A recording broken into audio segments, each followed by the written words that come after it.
दोस्तों, आपने क्या इस बात को रियलाइज़ किया है कि कोई भी इलेक्ट्रिकल अप्लायंस, होम अप्लायंस जो आप खरीदते हैं, वो कुछ साल में ही अपने आप इस स्टेज पे आ जाता है कि आप उसको रिपेयर ना करा के रिप्लेस कराना पसंद करते हैं। अगर आप कुछ साल पहले जाएं तो अपने पेरेंट्स के टाइम पे, उनके पेरेंट्स के टाइम पे जो इलेक्ट्रिकल अप्लायंस आते थे शुरुआत में, जब ये ऐप आने लगे, specially for example TV, washing machine, refrigerator, ये चीज़ें ऐसी होती थी कि जनरेशन तक लास्ट करती थी। तो मैंने देखा है कि ऐसे ऐसे रेफ्रिजरेटर्स होते थे कि एक फैमिली जनरेशन अपनी जब फैमिली स्टार्ट करती थी तब वो फ्रिज उनके घर में आता था, और वो बच्चे बड़े होकर बच्चों की शादी हो जाती थी तब तक वो रेफ्रिजरेटर घर में चलता था। आज के केस में ऐसा कोई भी अप्लायंस, सेम केस में आप टीवी ले लीजिए, टीवीज़ सालों तक, टीवी 10 से 15 साल तक पुराने टीवी लोगों के घरों में होते थे, स्पेशली जब वो सीआरटी टीवी लोगों के घरों में हुआ करते थे। और सिमिलर वे में वॉशिंग मशीन्स और ये सब चीज़ें, एसीज़, इनफैक्ट विंडो एसीज़ मैंने देखे। अपने खुद का मैं अपना एक एग्जांपल दे सकता हूँ। स्कूल में अपने, जब मैंने स्कूलिंग स्टार्ट की, जब मुझे स्कूलिंग 1996 की बात है, फर्स्ट क्लास से लेके जब मैं पास आउट हुआ स्कूल से, तब तक मैंने देखा हमारे जो कंप्यूटर रूम था, उस टाइम पे कंप्यूटर रूम्स में ही एसी होते थे, क्लासरूम्स में नहीं होते थे। उस कंप्यूटर रूम में, हमारे कंप्यूटर लैब में जो एसी जब मैंने फर्स्ट क्लास में देखा था, वही एसी जब मैंने पास आउट किया स्कूल में तभी वही एसी लगा हुआ था। आप सोचिए, और वो एसी शायद नेपोलियन ये करके ब्रांड होती थी एसी की, आज भी शायद है, कमर्शियल में वो काम करते हैं। तो वो एसी इतने लंबे टाइम तक लास्ट किया। सेम वही विंडो एयर कंडीशनर, ऐसा ही एयर कंडीशनर मैं अपने प्रिंसिपल रूम में देखता था, वो जनरल का एसी होता था, वो भी इंटायर लाइफ स्पैन उनका होता था, 15-20 साल तक चल जाती थी चीज़ें, ऐसी चीज़ें होती थी, स्ट्रॉन्ग चीज़ें होती थी।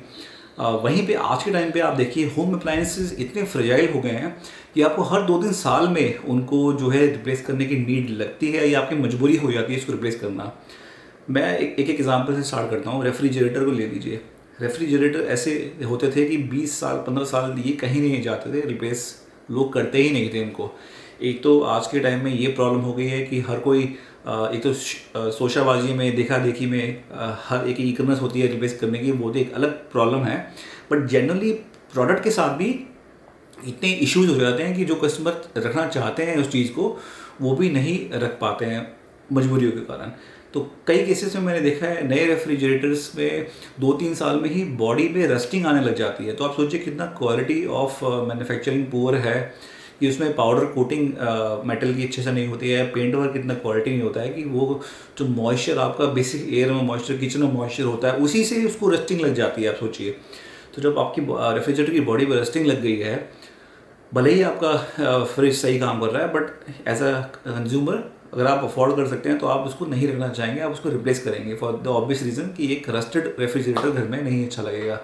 सिमिलर वे में अगर लकीली आपकी बॉडी, फ्रिज की बॉडी पर रस्ट नहीं आया है, बट उसका कंप्रेसर इशू इतने लग गया है, तो जब आप उस लेवल तक के इश्यूज़ में चले जाते हैं, अब आपका मेन पार्ट जो एक रेफ्रिजरेटर का होता है वो वहाँ तक ख़राब हो जाता है, तो आपका एक मन उब जाता है। आप सोचते हैं कि इतना मेंटेनेंस इसमें रिपेयर करने में लगाएंगे, और उसके बाद एक जो कोर पार्ट जब ख़राब होता है तो आपका एक मन सा उठ जाता है कि यार ये कितना लास्ट करेगा, और सेफ्टी इश्यूज़ आपके माइंड में आते हैं, इलेक्ट्रिसिटी कंजम्पशन बढ़ सकती है, उस तरह के फैक्टर्स के कारण वो चीज़ बदलनी पड़ती है।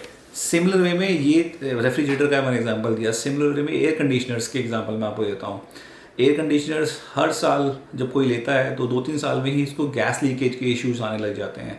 तो कंडेंसर कॉयल इतने पुअर क्वालिटी के होते हैं कि वो 2-3 साल में ही लीकेज इश्यूज़ देने लग जाते हैं। तो हर साल आपका एक गैस रिचार्ज का हेडेक बनता है। आप एक उस स्टेज पर आ जाते हैं कि आपको लगता है कि हर साल 2,500-3,000 रुपये आप गैस के रिचार्ज के देंगे, इससे बेटर है आप इस एसी को स्क्रैप करके नया एसी ले लें, या फिर उसके इलेक्ट्रिकल पार्ट्स, पीसीबी में दिक्कत आ जाती है। आउट ऑफ वारंटी अगर हो गया एसी, तो आपका 8-9 हज़ार का पीसीबी आता है, इन्वर्टर एसी का, कंप्रेसर 8-10 हज़ार का आता है। तो उसके बाद तो आप उसको बियॉन्ड रिपेयर कैटेगरी में डाल के आपको उसको मजबूरन बदलना पड़ता है। या फिर रस्टिंग तो एक ऑब्वियस इशू है, रस्टिंग से ही एसी का कबाड़ा हो जाता है और वो एसी काम करने लायक ही नहीं रहता है।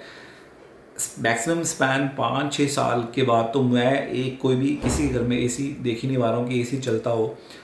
हर कोई नया एसी लेता है 5-6 साल में, बड़ा विच इज़ वेरी सरप्राइजिंग।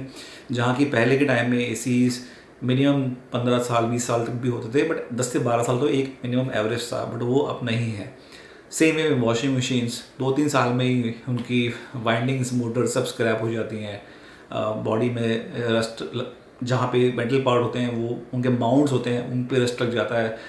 हालांकि बाकी बॉडी प्लास्टिक की होती है, इसके बाद भी जो कुछ मेटल ब्रैकेट होते हैं वहाँ पे रस्टिंग के कारण आपकी वाइब्रेशंस बढ़ जाती हैं। और प्लास्टिक की क्वालिटी भी ऐसी है कि प्लास्टिक ब्रेक हो जाता है, लीकेज हो जाती है टैंक में। तो इस तरह से ये चीज़ें हैं। टीवी तो बहुत ही ज़्यादा फ्रेजाइल चीज़ हो गई है। ऐसा हो गया है कि टीवी तो 1 साल भी आपका चल जाए, वारंटी पीरियड ओवर होते ही आपका पैनल में दिक्कत आ जाती है, पीसीबी में दिक्कत आ जाती है, तो जो खर्चा होता है वो बियॉन्ड रिपेयर हो जाता है। लाइक 15 से 20 हज़ार कोट किए जाते हैं आपको, तो आपको लगता है क्यों ना इसको फिर हटा के नया टीवी लिया जाए। तो इस तरह की जो कंजम्पशन बढ़ रही है इलेक्ट्रॉनिकल अप्लायंसेस की, मुझे ये लगता है कि ये एक हार्डवेयर पहले की तरह रिलायबल चीज़ ना बना के एक ही इस तरह से इसको बनाया जा रहा है, इस तरह से डिज़ाइन किया जा रहा है कि ये अप्लायंस खुद फेल हो जाएं कुछ साल बाद, क्योंकि कंपनी का वो जो एक सेलिंग साइकिल है तो वो रोकना नहीं चाहते हैं। तो देखिए, 2 चीज़ होती हैं। आप अप्लायंसेस कब खरीदते हैं, या तो आप एक नई जगह मूव कर रहे हैं, आप अपनी नई फैमिली स्टार्ट कर रहे हैं, नया घर स्टार्ट कर रहे हैं, वहाँ पे आपने उसको सब सेटअप किया, आप सब एक बार नया चीज़ परचेज करते हैं। उसके बाद उनकी एक लाइफ साइकिल होती है। जैसे मैंने बताया, टीवी पहले के टाइम में 10 साल चल जाता था, फ्रिज 15 से 20 साल, एसी 10 से 15 साल, और इस तरह से ही आप उसको चीज़ को रिपीट करते थे। बट आज के टाइम पे अगर आप देखेंगे, एवरेज 4-5 साल तो ये हैवी अप्लायंसेस की एज हो गई है, और टीवी जैसी चीज़ें भी 3-4 साल में लोग मैक्सिमम बदल देते हैं। तो इससे मुझे कहीं ना कहीं लग रहा है कि क्वालिटी तो बढ़नी चाहिए, इतना एडवांसमेंट आ गया है, बट डेलिबरेटली कंपनी या तो क्वालिटी ऑफ मैन्युफैक्चरिंग इतना पुअर कर रही है कि प्रोडक्ट वो फेल हो जाए, प्रोडक्ट स्लो हो जाए, आपका रिडंडेंट फील करें, आपको फीचर्स जो आते हैं वो माइंडसेट की मैं बातें नहीं कर रहा हूँ, उसको हम किसी और वीडियो में बात करेंगे। यहाँ पे मैं सिर्फ क्वालिटी की बात कर रहा हूँ, जिसके कारण मजबूरन आपको चीज़ बदलनी पड़ती है। मैं उन लोगों की बात कर रहा हूँ जो कि चीज़ लंबा रखना चाहते हैं, उसकी मैक्सिमम एज एक्सट्रैक्ट करना चाहते हैं, बट वो नहीं रख पाते हैं बिकॉज ऑफ दीज रीजंस।